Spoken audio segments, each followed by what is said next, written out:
Daktarīt, kādas vēl šobrīd ir pieejamas procedūras lāzermedicīnas klinikā? Varbūt ne tieši uz attiecināmas, kā saglabāt seju pēc saules, bet vispār, kā uzlabot mums daļā dzimumu un ne tikai pārstāvjiem savu izskatu? Īstenībā tas turpina to, ka ir bojājums, novecošanās.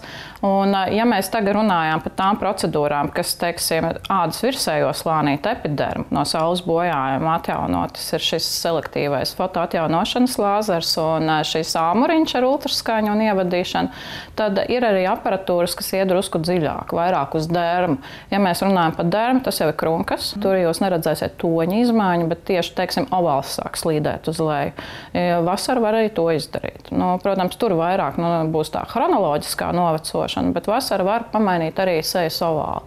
Tad ir iespējami selektīvie frakcionētie lāzeri. Sarežģīti, jo ir klasiskie frakcionētie, kas īstenībā ir slīpmašīnas, bet ir parādījušies jaunums selektīvie, kas māk bez slīpēšanas tādus kā mazus virtuālus, caurumiņus ādā uztaisīt, no kuriem sākas kolagēna sintēze. Lūk, šis lāzers ir ideāli piemērots pie pirmajām noslīdēšanas pazīmēm. Ideāli notur zoda līniju un kaklu. Viņš nederēs tādiem nopietnākiem gadījumiem. Tam mums ir radiofrekvence vai ultraskaņa. Bet, ja ir pats sākums, tad ļoti labs ir šis selektīvais lāzers, jeb Clearlifts. Tas ir vēl, ko mēs varētu piemērot pie skaistuma komplektiem. Ja sievietes jau ir sauļojušās ne tikai šovasar, bet gadiem, un kad jau šis grumbu tīkliņš sejā ir izveidojies, tad ir šie klasiskie frakcionētie lāzeri, jeb tautā saprot kā slīpmašīnas. Mēs viņu saucam par lāzeru pīlingu, kad ādā jau tiešām īsti caurumiņi tiek sataisīti un nolobās virsējais slānītis. Viena nedēļa seja ir kā saules apdegums izteikts, tikai tas nav saules apdegums, bet izskatās ļoti līdzīgi. Jebkurā gadījumā visas šīs procedūras tomēr ir jāveic kursa veidā? Parasti jā.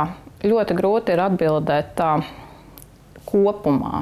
Es tomēr esmu pieredzējis strādāt ar katru pacientu individuāli. Ja pie manis atnāk pacients, tā programma tiks sastādīta konkrēti viņam.